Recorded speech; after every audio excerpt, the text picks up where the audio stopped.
ಇವತ್ತು ನಾನು ಒಂದು ಸ್ವೀಟ್ ರೆಸಿಪಿಯೊಂದಿಗೆ ಬಂದಿದ್ದೇನೆ. ಇದು ಬಾದಾಮ್ ಪೌಡರ್ನ ಲಡ್ಡು. ಇದು ತುಂಬ ಚೆನ್ನಾಗಿರುತ್ತೆ ತಿನ್ನೋಕ್ಕೆ. ಮಾಡೋದು ಕೂಡ ತುಂಬ ಈಸಿ, ಜಾಸ್ತಿ ಇಂಗ್ರೀಡಿಯೆಂಟ್ಸ್ ಕೂಡ ಬೇಕಾಗಿಲ್ಲ, ತುಂಬ ಈಸಿಯಾಗಿ ಮಾಡ್ಕೊಬೋದು.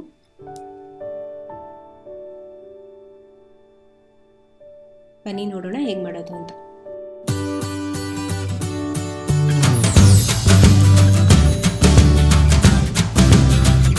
ಫಸ್ಟು ಒಂದು ಪ್ಯಾನ್ ತೊಗೊಳ್ಳಿ. ಇದು ಮಿಲ್ಕ್ ಮೇಡು, ಇದು ನಾನೇ ಮನೇಲಿ ಮಾಡ್ಕೊಂಡಿರೋದು. ಹೇಗೆ ಅಂದರೆ ತುಂಬಾ ಈಸಿ ಇದು ಮಾಡೋದು. ನಿಮ್ಗೇನಾದರೂ ಜಾಸ್ತಿ ಹಾಲು ಮಿಕ್ಕೊಂಬಿಟ್ಟಿದೆ ಅಂತ ಅಂದರೆ ಅದನ್ನು ಚೆನ್ನಾಗಿ ಕುದಿಸ್ಬೇಕು ನೀವು.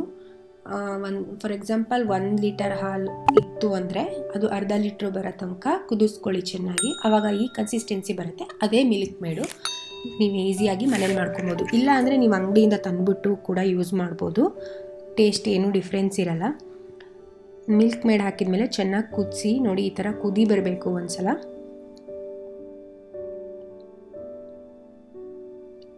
ನಾನು ಏನು ಮಾಡ್ತೀನಿ ಅಂದರೆ ಕೆಲವೊಂದು ಸಲ ಹಾಲು ಮಿಕ್ಬಿಡುತ್ತೆ, 1 ಲೋಟ ಅರ್ಧ ಲೋಟ ಅಥವಾ ಸ್ವಲ್ಪ ಜಾಸ್ತಿನೇ ಒಂದೊಂದು ದಿನ ಉಳಿದ್ಬಿಡುತ್ತೆ. ಅವಾಗೆಲ್ಲ ಅದನ್ನ ಕಲೆಕ್ಟ್ ಮಾಡಿ ಇಟ್ಕೊತೀನಿ. ಹಾಗಂತ ತುಂಬ 1 ವಾರ 15 ದಿನದ ಹಾಲೆಲ್ಲ ಯೂಸ್ ಮಾಡೋಕ್ಕಾಗಲ್ಲ. ಸೊ ನೀವು ಒಂದು 4-5 ದಿನ ಕಂಟಿನ್ಯೂಸ್ ಆಗಿ ಉಳೀತು ಅಂದರೆ ಆ ಥರ ಸ್ಟೋರ್ ಮಾಡಿಬಿಟ್ಟು ಅದಾದಮೇಲೆ ಚೆನ್ನಾಗಿ ಕುದಿಸಿದ್ರೆ ಈ ಥರ ಮಿಲ್ಕ್ ಮೇಡ್ ಆಗುತ್ತೆ. ನಾನು ಇವಾಗ ತೋರಿಸ್ದಾಗೆ ವೆನಿಲಾ ಎಸೆನ್ಸ್ನ ಆ್ಯಡ್ ಮಾಡಿದ್ದೀನಿ. ಅರ್ಧ ಟೇಬಲ್ ಸ್ಪೂನು ವೆನಿಲಾ ಎಸೆನ್ಸ್ ಹಾಕಿದ್ದೀನಿ. ಇದು ಹಾಕೋದ್ರಿಂದ ನಿಮಗೆ ಫ್ಲೇವರ್ ಚೆನ್ನಾಗಿ ಬರುತ್ತೆ.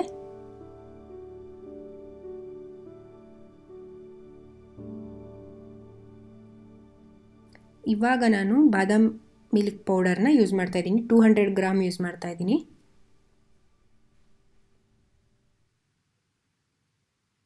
ಫುಲ್ ಪ್ಯಾಕ್ ಹಾಕ್ತಾಯಿದ್ದೀನಿ. ಮತ್ತು ನಾನು ಇಲ್ಲಿ ಸಕ್ಕರೆ ಏನು ಯೂಸ್ ಮಾಡ್ತಾ ಇಲ್ಲ.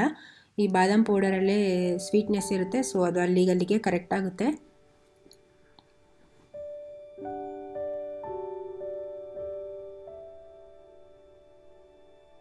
ಚೆನ್ನಾಗಿ ಮಿಕ್ಸ್ ಮಾಡಬೇಕು ಇದನ್ನು.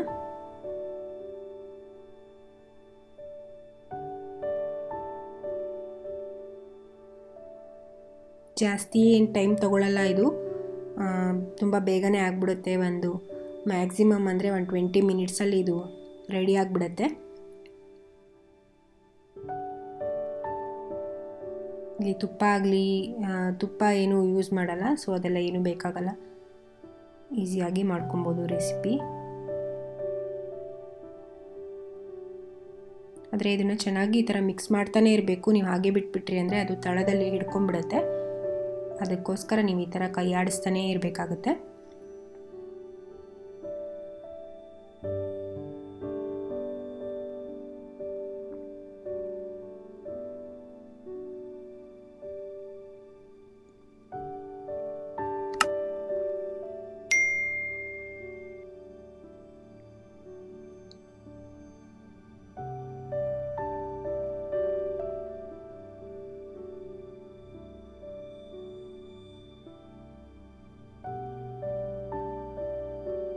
ನೋಡಿ, ಇದು ಸ್ವಲ್ಪ ಗಟ್ಟಿಯಾಗಿದೆ. ಇವಾಗ ಆದಷ್ಟು ಫ್ಲೇಮ್ನ ಲೋವಲ್ಲಿ ಇಟ್ಕೊಳ್ಳಿ.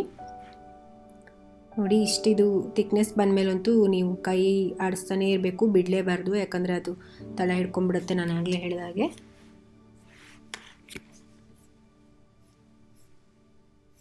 ಚೆನ್ನಾಗಿ ಮಿಕ್ಸ್ ಮಾಡಬೇಕು.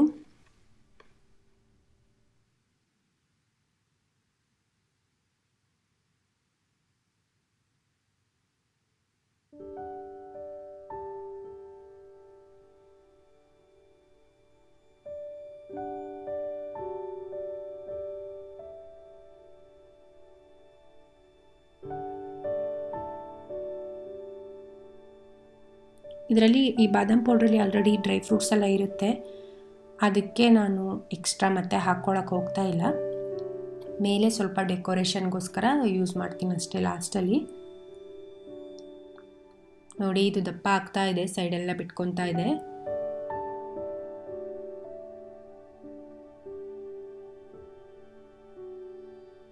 ಇದು ತುಂಬ ಗಟ್ಟಿ ಆಗಬೇಕು ಅಂತೇನಿಲ್ಲ. ನಾವು ಲಡ್ಡು ಮಾಡೋದ್ರಿಂದ ಸ್ವಲ್ಪ ಈ ಥರ ಇದ್ದರೆ ಸಾಕಾಗುತ್ತೆ. ಇನ್ನೇನು ಆಗ್ತಾ ಬಂತು ಇದು ತೋರಿಸ್ತೀನಿ. ರೆಡಿಯಾಗಿದೆ ಇದು. ಈಗ ನೋಡಿ, ನಾನು ಈ ಥರ ಪ್ಲೇಟಿಗೆ ಅಂಟ್ಕೊಬಾರ್ದು ಅಂತ ಸ್ವಲ್ಪ ಬಾದಾಮ್ ಪೌಡ್ರನ್ನ ಸ್ಪ್ರಿಂಕಲ್ ಮಾಡಿ ಇಟ್ಕೊಂಡಿದ್ದೀನಿ.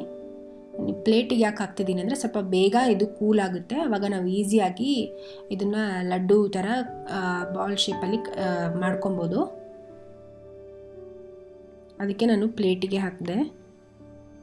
ನೀವು ಇದೇ ಪಾತ್ರೆಯಲ್ಲಿ ಇಟ್ಬಿಟ್ರೆ ಅಥವಾ ಬೇರೆ ಯಾವುದಾದ್ರೂ ಪಾತ್ರೆಗೆ ಹಾಕಿದರೆ ಬೇಗ ಕೂಲ್ ಆಗಲ್ಲ, ಸ್ವಲ್ಪ ಪ್ಲೇಟಿಗೆ ಹಾಕಿದರೆ ಈಸಿಯಾಗಿ ಕೂಲ್ ಆಗುತ್ತೆ ಅಂತ ಹಾಕಿದ್ದೀನಿ ಅಷ್ಟೇ.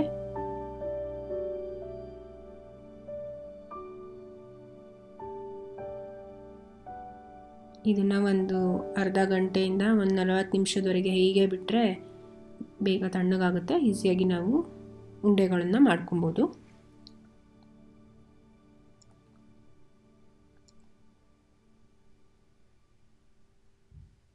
ನೋಡಿ ಕಲರ್ ಕೂಡ ಎಷ್ಟು ಚೆನ್ನಾಗಿ ಬಂದಿದೆ. ನಾನು ಇಲ್ಲೇನು ಕಲರ್ ಕೂಡ ಆ್ಯಡ್ ಮಾಡಿಲ್ಲ, ಆದರೂ ಚೆನ್ನಾಗಿ ಬಂದಿದೆ. ನೋಡಿ ಇದು ನಾನು ಆಲ್ರೆಡಿ ಸ್ವಲ್ಪ ಉಂಡೆ ಮಾಡಿ ಇಟ್ಕೊಂಡಿದ್ದೀನಿ. ಇವಾಗ ನಿಮ್ಗೊಂದನ್ನು ತೋರಿಸ್ತಾ ಇದ್ದೀನಿ ಅಷ್ಟೇ. ಇಷ್ಟು ಗಟ್ಟಿಯಾಗಿರುತ್ತೆ. ಇದು ಡೆಸಿಕೇಟೆಡ್ ಕೋಕೋನಟ್ ಅಂತ ಕೋಕೋನಟ್ ಪೌಡ್ರ್ ಸಿಗುತ್ತೆ ಅಂಗಡೀಲಿ, ಅದನ್ನು ತಂದು ಇಟ್ಕೊಂಡಿದ್ದೀನಿ. ಅದರಲ್ಲಿ ಇವಾಗ ಇದು ಉಂಡೆ ಮಾಡಿಬಿಟ್ಟು ಅದನ್ನು ನಾನು ಡಿಪ್ ಮಾಡ್ತೀನಿ. ನೋಡಿ ಈ ಥರ ಮಾಡ್ಕೊಬೇಕು. ಇದು ಎಲ್ಲರಿಗೂ ಗೊತ್ತಿರುತ್ತೆ ಅಂತ ನಾನು ಆಲ್ರೆಡಿ ಉಂಡೆ ಸ್ವಲ್ಪ ಮಾಡಿಟ್ಕೊಂಡಿದ್ದೀನಿ. ಒಂದು ನಿಮಗೆ ತೋರಿಸ್ತಾ ಇದ್ದೀನಿ ಯಾವ ಥರ ಅಂತ. ಈ ಥರ ಉಂಡೆ ಮಾಡಾದಮೇಲೆ ನೋಡಿ ಡೆಸಿಕೇಟೆಡ್ ಕೋಕೋನಟ್ ಒಳಗಡೆ ಈ ಥರ ಹಾಕಿ ರೋಲ್ ಮಾಡಬೇಕು. ಆವಾಗ ಅದೆಲ್ಲ ಚೆನ್ನಾಗಿ ಅಂಟ್ಕೊಳ್ಳುತ್ತೆ, ಟೇಸ್ಟ್ ಕೂಡ ತುಂಬ ಚೆನ್ನಾಗಿರುತ್ತೆ. ನೋಡಿ ಈ ಥರ ಬರುತ್ತೆ.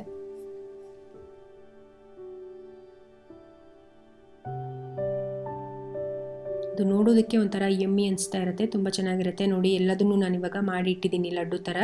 ಅದ್ರ ಮೇಲ್ಗಡೆ ನಾನು ಬಾದಾಮ್ನ ಡೆಕೋರೇಷನ್ಗೋಸ್ಕರ ಯೂಸ್ ಮಾಡಿದ್ದೀನಿ ಅಷ್ಟೇ. ನೋಡಿ ಎಷ್ಟು ಸಾಫ್ಟಾಗಿದೆ ಅಂದರೆ ಪ್ರೆಸ್ ಮಾಡಿದರೆ ಚೆನ್ನಾಗಿ ಒಂಥರ ಲಡ್ಡು ಥರನೇ ಬರುತ್ತೆ ಸಾಫ್ಟ್ನೆಸ್ಸು. ನೋಡಿ ಒಳಗಡೆ ಒಂಥರ ಜ್ಯೂಸಿ ಆಗಿರುತ್ತೆ, ತುಂಬ ಚೆನ್ನಾಗಿರುತ್ತೆ ಟೇಸ್ಟು. ನೀವು ಖಂಡಿತ ಟ್ರೈ ಮಾಡಿ ನೋಡಿ ಮನೇಲಿ, ಎಲ್ಲರಿಗೂ ಇಷ್ಟ ಆಗುತ್ತೆ.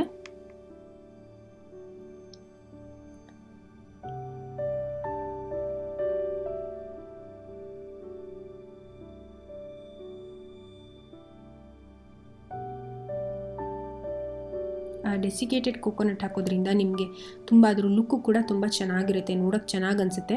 ನಿಮ್ಗೆ ಅದಿಲ್ಲ ಅಂದರೆ ನೀವು ಮನೇಲಿ ಒಣ ಕೊಬ್ಬರಿ ಇದ್ದರೆ ಅದನ್ನು ಕೂಡ ಯೂಸ್ ಮಾಡ್ಬೋದು. ಆದರೆ ಅದರ ಬ್ಯಾಕ್ ಸೈಡಲ್ಲಿರುವ ಕಪ್ಪು ಲೇಯರ್ ಇರುತ್ತಲ್ಲ ಅದನ್ನು ತೆಗೆದುಬಿಟ್ಟು ನೀವು ಸ್ವಲ್ಪ ಫ್ರೈ ಮಾಡಿ ಗ್ರೈಂಡ್ ಮಾಡ್ಕೊಳ್ಳಿ. ಸೇಮ್ ಡೆಸಿಕೇಟೆಡ್ ಕೋಕೋನಟ್ ವೈಟ್ ಕಲರಲ್ಲಿ ನಿಮಗೆ ಈ ಥರ ಪೌಡ್ರ್ ಬರುತ್ತೆ, ಆರಾಮಾಗಿ ಮಾಡ್ಕೊಬೋದು. ಸೊ ಇಷ್ಟೇ, ಇದು ರೆಡಿಯಾಗಿದೆ. ನಿಮಗೆಲ್ಲ ಈ ರೆಸಿಪಿ ನನ್ನ ವಿಡಿಯೋ ಇಷ್ಟ ಆಗಿದೆ ಅಂದ್ಕೊತೀನಿ. ಇಷ್ಟ ಆಗಿದ್ರೆ ಲೈಕ್ ಮಾಡಿ, ಶೇರ್ ಮಾಡಿ, ಹಾಗೂ ನನ್ನ ಚಾನಲ್ಗೆ ಸಬ್ಸ್ಕ್ರೈಬ್ ಮಾಡಿ. ಅದ್ರ ಪಕ್ಕದಲ್ಲಿರುವ ಬೆಲ್ ಬಟನ್ ಕೂಡ ಪ್ರೆಸ್ ಮಾಡಿ. ನಾನು ಮತ್ತೆ ಇನ್ನೊಂದು ಹೊಸ ರೆಸಿಪಿಯೊಂದಿಗೆ ಸಿಗ್ತೀನಿ. ಆವಾಗ ನಿಮಗೆ ಈಸಿಯಾಗಿ ನೋಟಿಫಿಕೇಷನ್ ಬರುತ್ತೆ. ಇನ್ನೊಂದು ಡಿಫ್ರೆಂಟ್ ರೆಸಿಪಿಯೊಂದಿಗೆ ಸಿಗ್ತೀನಿ. ಅಲ್ಲಿವರೆಗೆ ಬಾಯ್, ಟೇಕ್ ಕೇರ್.